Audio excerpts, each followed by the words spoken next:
महसूस करते हैं कि भारत में ये समय आ गया है कि राष्ट्रीय स्तर पर जनसंख्या नियंत्रण के लिए एक ठोस कानून बनाया जाए या सिर्फ अवेयरनेस से ही काम चलाया जाए? आपका क्या विचार है? एक बात हम आपको बहुत साफ साफ कहें, जो राज्य जो करना चाहे अपना करे, लेकिन हमारा बहुत साफ साफ ओपिनियन है, जनसंख्या नियंत्रण के लिए अगर आप सिर्फ कानून बना करके कोई उसका उपाय करेंगे, ये सभी ठीक से संभव नहीं है। जी। आप जरा चाइना का पता कर लीजिए, जी। 1 से 2 किया, अब 2 के बाद भी क्या हो रहा है, तो आप देख लीजिए स्थिति, कहीं भी किसी देश का हालचाल देख लीजिए।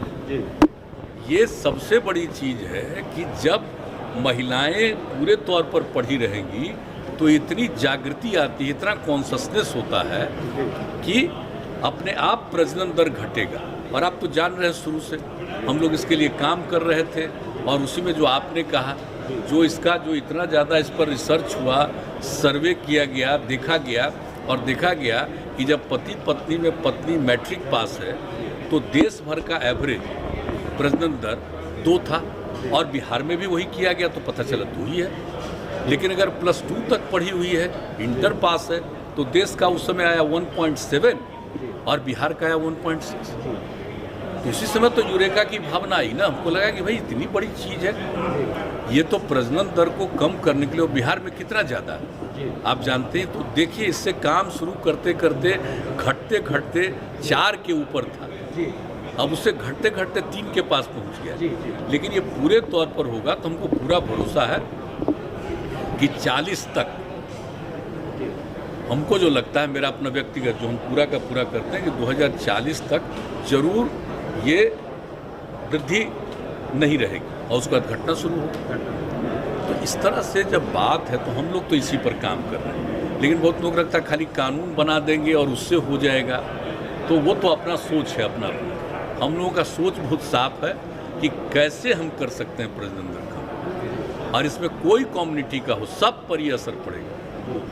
जब महिलाएं बिल्कुल पढ़ी लिखी होंगी तो आप देख लीजिए, कोई कम्युनिटी का हो तो आप पता कर लीजिए, तो इसमें होगा। और इक्का दुक्का तो होता ही न है, कभी कभी तो आप देखें कि पढ़े लिखे लोग भी बहुत पैदा किए तो क्या, तो इस तरह से तो कई लोग होते हैं, तो वो तो एक अलग बात है। ये तो नहीं मान करके चलिएगा कि हम तो कोई कानून के बहुत पक्ष में नहीं है, तो कुछ तो कर सकता है, लेकिन मैक्सिमम आज ये नहीं कोई कह सकता, दावा कर सकता कि हर परिवार में जो हम बोल रहे हैं कि प्रजनन दर, ओवरऑल प्रजनन दर घटेगा, लेकिन ये दावा हम नहीं कर सकते कि हर एक परिवार में कम ही कर लेगा, लेकिन कुल मिला करके ज़्यादा से ज़्यादा में कम, तो कुल मिलाकर के प्रजनन दर घटेगा। तो इसलिए हम लोगों का तो यही राय है। बाकी हमको तो अब अलग अलग राज्य का है, लोगों का अपना अपना सोच है, तो अपने ढंग से करें। लेकिन हमको जो लगता है कि इससे कितना इफेक्टिव हो रहा है, मैंने मैक्सिमम न बिहार का था प्रजनन दर, तो कितना घटा है और कितना तेजी से घट रहा है, ये साधारण बात नहीं, बहुत अच्छी बात है। बाढ़ की स्थिति कुछ बिगड़ी? ये बाढ़ की स्थिति के लिए तो एकदम बिल्कुल तैयार है। जान रहे हम लोग 2006 से ही शुरू किया, 7-8 कौन साल में नहीं किया, और इस बार भी जरा सा भी था तो हम जा करके एक एक जगह देख करके हर कलेक्टर को करवा दिया कि देख लीजिए, नीचे से दूर से देखिएगा तो सब बात पता नहीं चलेगा। आप जानते हैं ना कितनी बार सारे डीएम्स को ऊपर से भी हम हेलीकॉप्टर भिजवा करके दिखवा लेते हैं कि कहीं कोई गांव ऐसा न हो जिसकी उपेक्षा हो सके, और पूरे तौर पर। और ये भी जो आपदा प्रबंधन है, उसमें भी जो पिछले बार बात हुई थी, तो कई जगह ये पता चला कि अफेक्टेड लोग बार बार हमारे यहाँ भेजते थे तो रिपोर्ट उसका करा के कराते थे। तो इस बार भी कह दिया कि कोई अफेक्टेड आदमी छूटना नहीं चाहिए, उनको राहत देनी है।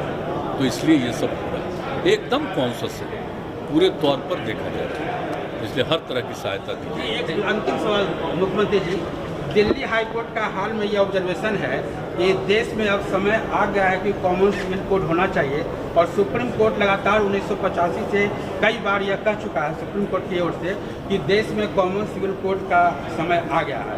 आप क्या कहेंगे? अच्छा, ये बताइए कॉमन सिविल कोड किस नंबर पर है? 44 की बात हो रही है ना? जी। 47 भी देख लीजिए, जो हम लोग नशाबंदी लागू किए हैं यहाँ, तो इसी तरह से और चीज़ पर भी ना ध्यान देना चाहिए, हर चीज़ पर तो ध्यान देना चाहिए। ये सब चीज़ तो खैर इस पर हमको कुछ नहीं कहना है। जो प्रावधान है तो जो कॉन्स्टिट्यूशन का एक हिस्सा है जिसमें कहा है कि इन सब चीज़ों पर ध्यान देना, तो सब पर ना ध्यान देना चाहिए भाई। तो वहाँ से भी होना चाहिए कि पूरे तौर पर बिल्कुल शराबबंदी पूरे देश में हो, ये भी तो होना चाहिए। Thank you sir.